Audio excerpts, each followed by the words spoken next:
Hello everyone, to my channel S K study point. मैं S K sir. अब जरा यहाँ समझिए, अगला वीडियो में हमने सर्च एंड इंडिकेस के बारे में बताया। बहुत सारे बच्चे कंफ्यूज थे, तो सर्च एंड इंडिकेस के बारे में पूरा डिटेल से हमने समझाया कि अगर यदि रूट के अंदर कोई मान लिखा हुआ रहे तो कैसे उसको हम लोग चंद भर में आंसर को कैसे कर सकते हैं। जैसे आप लोगों को बोर्ड पर हमने लिखा, यदि इन्फिनिटी में रहे कोई मैथ जो है रूट के अंदर है रहे, इन्फिनिटी में रहे, इन्फिनिटी के मतलब वो अनंत तक रहे, तो उसको कैसे हम लोग एक्सप्लेन कर सकते हैं। जैसे मान लीजिए यहाँ पर हमने एक मैथ डाला हुआ है पहले से ही, अंडर रूट में 6 फिर प्लस अंडर रूट में 6 फिर प्लस अंडर रूट में 6, यहाँ से लेकर वो कहाँ तक जा रहा है इसका कोई लिमिट नहीं है। तो ऐसी जब हम लोग का प्लस रहे या माइनस रहे उससे मतलब नहीं है। हम लोग इसी संख्या को दो भागों में बांट देते हैं। ऐसा दो भागों में बांटेंगे कि ताकि बीच का अंतर एक होना चाहिए। बीच का अंतर क्या होना चाहिए?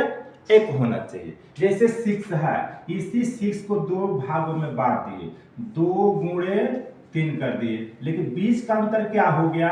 एक हो गया। बात को समझिएगा, 2 गुणे 3 बीच का अंतर एक हो गया। तो अब इसमें बीच का अंतर एक हो रहा है। जब प्लस लिखा हुआ रहेगा तो जो संख्या बड़ा होगा, बड़ा संख्या होगा, वही हमारी क्या हो जाएगी? आंसर हो जाएगा। यदि यहां पर माइनस का चिन्ह रहे तो हम सबसे छोटे संख्या को लेंगे कौन?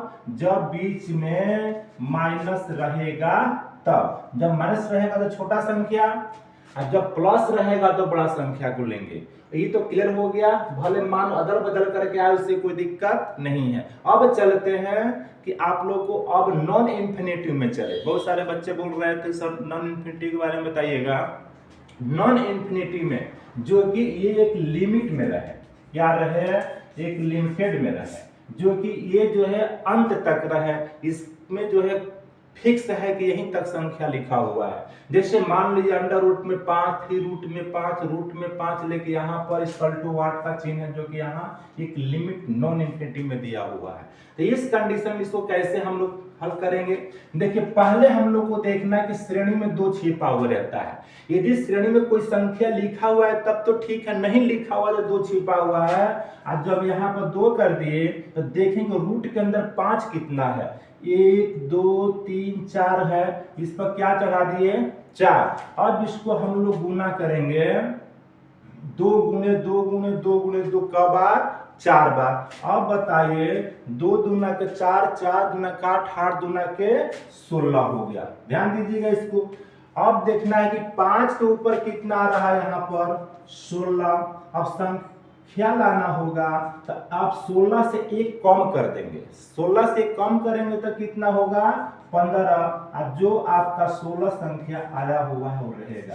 तो अब बताइए कि 5 के ऊपर स्क्वायर कितना हो गया? 15/16 हो गया। अब चलते हैं, जैसे ये हो गया, ठीक इसी के जैसा है।